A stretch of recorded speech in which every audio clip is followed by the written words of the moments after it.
तो दोस्तों आज हो गया 7 सितंबर 2023। यूपी में देश दुनिया के सभी ताज़ा मुख्य समाचार लेके आए सिर्फ आपके लिए। चलिए फटाफट खबर शुरू करते हैं। उस पर चैनल को अब तक सब्सक्राइब ना किया हो तो फटाफट चैनल सब्सक्राइब कर दें, लाइक कर दें, शेयर कर दें ताकि इसी तरह खबर आप हर रोज़ देख सकें। चलिए शुरू करते हैं आज की पहली बड़ी खबर।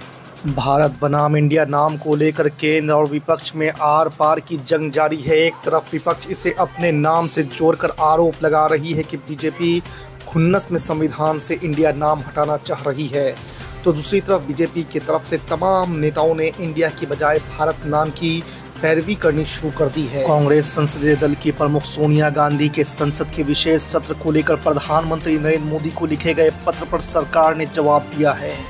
आपको बता दें कि संसदीय कार्य मंत्री प्रहलाद जोशी ने सोनिया गांधी पर संसद के काम काज का राजनीतिकरण करने का आरोप लगाया है। पंजाब यूनिवर्सिटी छात्र संघ चुनाव में एनएसयूआई की धमाकेदार जीत, आप एबीवीपी का हुआ बुरा हाल। जी आपको बता दें कि पंजाब यूनिवर्सिटी समेत चंडीगढ़ शहर के 10 कॉलेजों में बुधवार को हुए छात्र संघ चुनाव में कांग्रेस के छात्र संगठन एनएसयूआई ने धमाकेदार जीत दर्ज की है।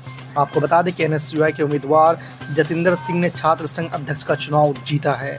महाराष्ट्र सरकार ने मराठा आरक्षण के मुद्दे को लेकर भूख हड़ताल पर बैठे मनोज जरांगे पाटिल की मांग स्वीकार कर ली है। सरकार ने मराठा कार्यकर्ता जरांगे की उस मांग पर सहमति जताई जिसमें उन्होंने निजाम शासन के वक्त के दस्तावेज पेश करने पर मराठों को कुंभी के रूप में सर्टिफिकेट देने की बात कही थी।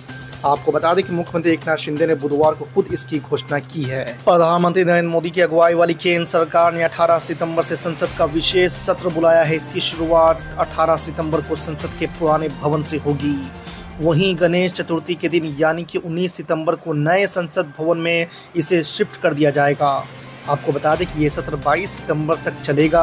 हालांकि अभी तक इसका एजेंडा सामने नहीं आया है, जिसको लेकर सियासी गहमागहमी जारी है। कांग्रेस पार्टी के पूर्व अध्यक्ष राहुल गांधी ने बुधवार को कहा है कि भारत, इंडिया या हिंदुस्तान सबका मतलब मोहब्बत है। उन्होंने ये टिप्पणी ऐसे वक्त पर की है जब G20 से संबंधित रात्रि भोजन के निमंत्रण पर राष्ट्रपति द्रौपदी मुर्मू को प्रेसिडेंट ऑफ भारत के तौर पर संबोधित किए जाने को लेकर बड़ा राजनीतिक विवाद खड़ा हो गया है। आपको बता दें कि विपक्ष ने आरोप लगाया कि सरकार देश के दोनों नामों इंडिया और भारत में से इंडिया को बदलना चाहती है। प्रधानमंत्री नरेंद्र मोदी ने कैबिनेट मीटिंग के दौरान बुधवार को मंत्रियों को संदेश दिया है कि वो सनातन धर्म पर छिड़े विवाद में तर्कों के साथ बोले। उन्होंने साफ कहा है कि वे भारत और इंडिया को लेकर छिड़ी बहस की बजाय सनातन धर्म वाले विवाद पर ज़्यादा बात करें। उन्होंने मंत्रियों से कहा कि सनातन धर्म पर विपक्षी नेताओं की ओर से किए जा रहे हमलों का पूर्ण तर्कों के साथ जवाब दिया जाए।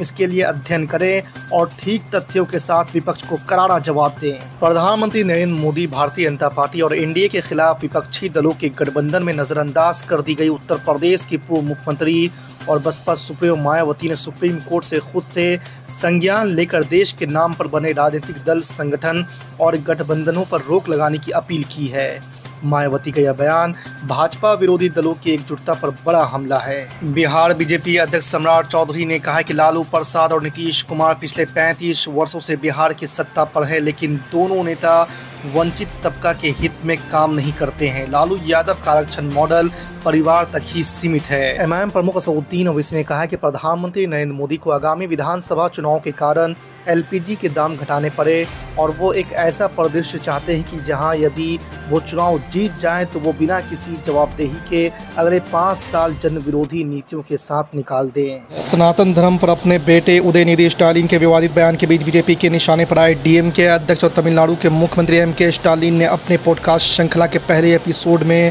प्रधानमंत्री नरेंद्र मोदी और उनकी पार्टी पर हमला बोला है। आपको बता दें कि स्पीकिंग फॉर इंडिया में स्टालिन ने दावा किया कि केंद्र की सत्ताधारी पार्टी बीजेपी ने अपने पिछले 9 वर्षों के कार्यकाल में सामाजिक कल्याण के संबंधित कोई भी चुनाव पूर्व वादा पूरा नहीं किया है। महाराष्ट्र के जालना में मराठा आरक्षण आंदोलन के दौरान किए गए लाठी चार्ज को लेकर एकनाथ शिंदे की सरकार में ही मतभेद देखने को मिल रहा है। एक तरफ उप मुख्यमंत्री देवेंद्र फडणवीस ने पुलिस का बचाव करते हुए कहा है कि पत्थरबाजी के बाद मजबूरन लाठीचार्ज करना पड़ा, तो सरकार में दूसरे उप मुख्यमंत्री अजित पवार ने तत्काल उन्हें जवाब दे दिया है। आपको बता दें कि महाराष्ट्र की सरकार में हाल ये है कि मराठा आंदोलन पर फडणवीस एक तरफ तो अजित पवार और सीएम शिंदे एक तरफ नजर आ रहे हैं। दिल्ली में आयोजित होने वाली G20 समिट से पहले राष्ट्रीय राजधानी को किसने सजाया संवारा, ये सवाल अब आम आदमी पार्टी और बीजेपी के लिए नाक का सवाल बन गया है। दिल्ली में 9 और 10 सितंबर को G20 समिट होनी है, उससे पहले दिल्ली को स्वच्छ बनाया गया है। आपको बता दें कि केंद्रीय मंत्री मीनाक्षी लेखी ने दिल्ली को स्वच्छ बनाने में एमसीडी और पीडब्ल्यूडी की मेहनत को स्वीकार किया, लेकिन साथ ही उन्होंने ये भी कहा है कि इसके लिए आम आदमी पार्टी अकेले क्रेडिट नहीं ले सकती है। राजधानी दिल्ली में आयोजित होने जा रही G20 सम्मेलन में दुनिया भर के बड़े देशों के राष्ट्राध्यक्ष हिस्सा लेने आ रहे हैं। हालांकि चीन अपनी ही दिक्कतों से परेशान है और वो G20 सम्मेलन से किनारा कर रहा है। चीन इस समय आर्थिक मंदी का भी सामना कर रहा है। आपको बता दें कि न्यूयॉर्क टाइम्स की माने तो चीन अपने देश में ही समस्याओं से घिरा हुआ है। उत्तर प्रदेश के मुख्यमंत्री योगी आदित्यनाथ ने कहा है कि लोग बहुत ही उम्मीद से हमारे पास आते हैं, ऐसे में ज़रूरी है कि उनकी हर समस्या का समाधान हो।